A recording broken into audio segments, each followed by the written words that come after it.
Hello everyone, कैसे हैं आप सब और क्या हाल समाचार हैं आपके। देखिए, काम कीजिए, अभी आप अपना मोबाइल उठाइए, नेट बैंकिंग खोलिए, बैलेंस देखिए और एक सेकंड के लिए रुक जाइए। जो नंबर आपने देखा वो एक्चुअली उतना नहीं है जितना आप सोच रहे हो। यानी आपको अमाउंट ज़्यादा दिख रहा होगा, बट बस दिख रहा है। अब आप सोचोगे सर कैसी बातें कर रहे हो। तो मैं आपको आज वो बात बताने वाला हूँ जो स्कूल में नहीं पढ़ाया गया है, कॉलेज में भी नहीं पढ़ाया गया है और बैंक वाले भी नहीं चाहते हैं कि आप जानें। क्योंकि आपका जो पैसा सेविंग अकाउंट में रखा है वो हर रोज छोटा होता जा रहा है, बिना किसी न्यूज़ के और बिना किसी क्रैश के, बिना किसी स्कैंडल के, चुपचाप धीरे धीरे स्लो पॉइजन की तरह। तो आज की वीडियो में एक चीज़ के बारे में हम जानेंगे जो मैं खुद यूज़ करता हूँ अपने आइडियल कैश कहाँ रखने का, कहाँ पार्क करने का। क्योंकि आप सब सेविंग खाते में पड़े रहते हो फालतू का। इसका नाम है लिक्विड म्यूचुअल फंड और 15 मिनट में डेटा के साथ बताऊंगा जो कोई नहीं जानता। यानी नॉर्मल इन्वेस्टर नहीं फॉलो करते, सिर्फ HNI, स्मार्ट मनी, जो इंटेलिजेंट इन्वेस्टर हैं वो इन चीज़ों को फॉलो करते हैं। पहली बार आए तो चैनल को सब्सक्राइब करके बेल आइकॉन हिट कर देना। तो आप सबको क्या लगता है कि पैसा बैंक में है यानी सेफ है। मैं कहता हूँ पैसा बैंक में रखना भी एक इन्वेस्टमेंट डिसीजन है और फिलहाल वो सबसे बुरा डिसीजन है। क्यों? सिंपल मैथ करते हैं। SBI या HDFC दोनों आपके सेविंग अकाउंट में क्या देंगे? 2.5% इंटरेस्ट से ऊपर तो देंगे नहीं पर साल का। अब आप मुझे ये बताइए कि इंडिया में इन्फ्लेशन कितनी है, कमेंट में बताइए। अगर पिछले 10 साल का एवरेज, अगर एवरेज भी पकड़ लें तो 5 से 6% पर ईयर का है। मतलब आपका पैसा 2.5% से ग्रो हो रहा है। महंगाई में तो कहता हूँ 6% छोड़ दो, 5% पकड़ लो कि 5% से बढ़ रही है। तो रियल रिटर्न हुआ कि आपका पैसा बढ़ नहीं रहा है, पैसा घट रहा है, क्योंकि 2.5% माइनस में आप आ गए। क्योंकि महंगाई ज़्यादा थी, पैसे की ग्रोथ की रफ्तार कम थी, तो आप निगेटिव में, ये निगेटिव रिटर्न है 2.5% माइनस। तो आप टेक्निकली हर साल लॉस में हो और सिर्फ आपको पता नहीं चल रहा है क्योंकि आप अकाउंट में नंबर देख के खुश हो रहे हो। इसको इकोनॉमिक्स में बोलते हैं परचेजिंग पावर इरोजन। तो देसी भाषा में समझो कि जो चीज़ आज 100 रुपये में मिलती है, एक साल के बाद 105, 110 हो जाएगी, लेकिन आपका वो 100 रुपया बैंक में परे परे सिर्फ 102 रुपये 50 पैसे होगा। तो अगर 105 भी हो गया और 102.50 हुआ तो 2.5 रुपये का लॉस। तो रियल में 5 साल, 10 साल, 20 साल मल्टीप्लाई करोगे तो क्या होगा? हालत खराब। यानी आपका पैसा खत्म हो रहा है। तो सॉल्यूशन क्या है? पैसे को काम पे लगाने का, बिना रिस्क लिए, बिना लॉकिंग के, और यही काम करता है liquid mutual fund.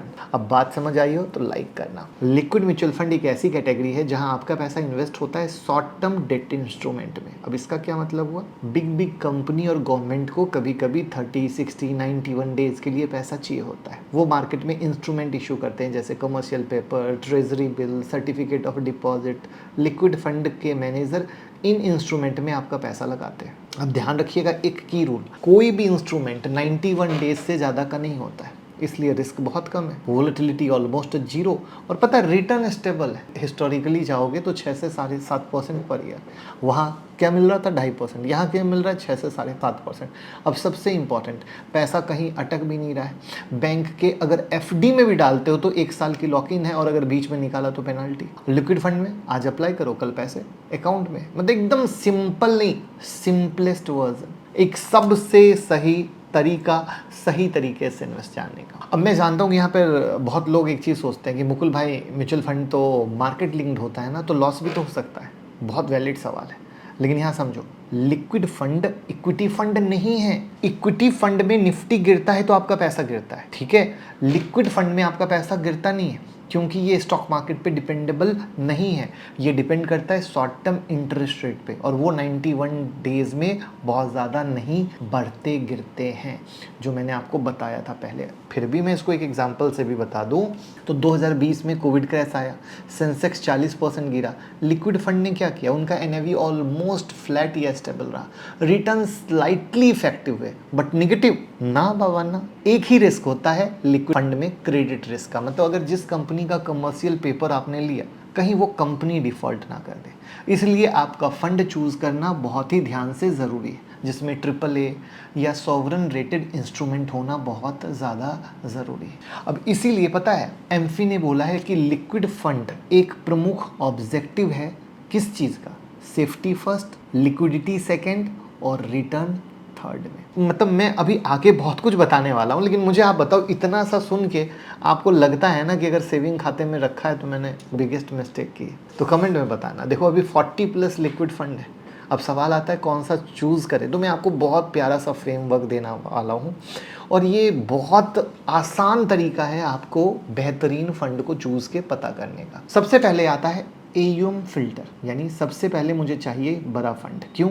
Liquid fund में कभी कभी अचानक बहुत बड़ा विड्रॉल होता है, जैसे क्वार्टरली एंड पर एडवांस टैक्स भरने के लिए कॉर्पोरेट निकाल लेते हैं। आप लोग बैंक में रखते हो ना, ये लिक्विड फंड में रखते हैं, और जैसे एडवांस टैक्स या किसी टैक्स की बारी आई, इन्होंने वहाँ से निकाला हज़ारों करोड़। तो बिग फंड से इस स्ट्रेस को आसानी से हैंडल कर सकते हैं। और मेरा फिल्टर है 20,000 करोड़ के AUM से ज़्यादा। 42 में पता कितने बचेंगे? सिर्फ 10। दूसरा है ट्रैक रिकॉर्ड, फंड कितने सालों से चल रहा है, एक्सपीरियंस मैटर करता है। जिस फंड मैनेजर ने 2008 की क्राइसिस, 2013 का टेपर टेम्पट्रम, 2020 की कोविड सब देखा हो, उसको क्या टेंशन है। स्टेप 3 है AAA रेटेड बॉन्ड। फंड के पोर्टफोलियो में कितने % इंस्ट्रूमेंट AAA या सॉवरेन रेटेड है, जितना ज़्यादा उतना सेफ। चौथा होता है एक्सपेंस रेशियो, मतलब फंड मैनेजर की फ़ी। तो लिक्विड फंड में रिटर्न ऑलरेडी लिमिटेड होते हैं, तो जितनी कम फ़ी उतना अच्छा है। तो टिपिकली 0.10 से 0.20% का रेंज अच्छा माना जाता है। फिर आता है शार्प रेशियो। अगर मैं आपसे पूछूं कि कौन सा बेटर है, 10% रिटर्न देने वाला फंड या 15% रिटर्न देने वाला, आप बोलोगे 15%। लेकिन अगर 15% वाला फंड बहुत ज़्यादा रिस्क ले रहा है तो वो कहीं से अच्छा नहीं है। क्यों? क्योंकि हम यहाँ रिटर्न के लिए इन्वेस्ट ही नहीं कर रहे, हम सिर्फ ये इन्वेस्ट करेंगे हम बेहतर रहें और इन्फ्लेशन को बीट कर सकें। तो शार्प रेशियो का मतलब हो गया return per unit of risk. जितना ज़्यादा शार्प रेशियो उतना ज़्यादा इफिशिएंट फंड। तो 5 पैरामीटर क्या है जो आपके स्क्रीन पर दिख रहा है? AUM 20,000 करोड़ से ज़्यादा, ट्रैक रिकॉर्ड 5 साल से ऊपर का, ट्रिपल रेटेड बॉन्ड हाई होना, एक्सपेंस रेशियो लो होना और शार्प रेशियो हाई होना। ठीक है, और 3-5 साल का आप कंपेयर कर लो, आपको दिख जाएगा। आप मनी कंट्रोल पे कर सकते हो, आप हमारे साथ म्यूचुअल फंड में इन्वेस्ट करते हो तो लिंक डिस्क्रिप्शन में, हम लोग वहाँ भी बताते रहते हैं। ठीक है, अब हम बात करते हैं कि जब भी आप इन्वेस्ट करोगे आपको पता है एक चॉइस मिलती है। ऑप्शन ए ग्रोथ, आपने पैसा डाला वो ग्रो करता रहा, और आपने पैसा डाला तो क्या हुआ? ग्रो करता रहा। जब चाहिए निकाला तो कैपिटल प्लस रिटर्न एक साथ। लेकिन इसी में एक ऑप्शन भी आता है IDCV, इनकम डिस्ट्रीब्यूशन कम कैपिटल विड्रॉल। ये वो लोग चूज करते हैं जिन्हें रेगुलर कैश फ्लो चाहिए, वीकली या फोर्टनाइटली बेसिस पे। कुछ पैसा अकाउंट में आ जाता है, ये सैलरी की तरह नहीं है, आपके अपने पैसे का हिस्सा है। लेकिन अगर आप एक रिटायर आदमी हो या बिजनेस ऑनर जिसको रेगुलर लिक्विडिटी चाहिए, तो यहाँ पर IDCW यूज़फुल है। तो अब कहोगे आपका क्या प्रेफरेंस है? तो अगर पैसा पार्क करना है शॉर्ट टर्म के लिए तो growth option clean, simple, tax efficient है। अब बात करते हैं टैक्स का। लिक्विड फंड से जो भी प्रॉफिट होगा वो आपके इनकम टैक्स के स्लैब से टैक्सेबल होगा।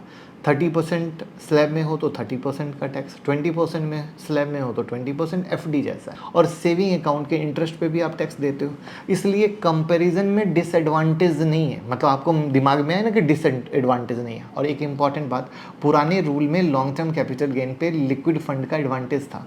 बजट 2023 के बाद वो एडवांटेज चला गया और अब सब इनकम टैक्स स्लैब से ही होगा, चाहे 1 दिन रखो या 3 साल। तो प्योरली टैक्स एंगल से FD वर्सेस लिक्विड फंड दोनों रफली सेम है। डिफरेंस सिर्फ रिटर्न में है, और वहाँ लिक्विड फंड क्या है?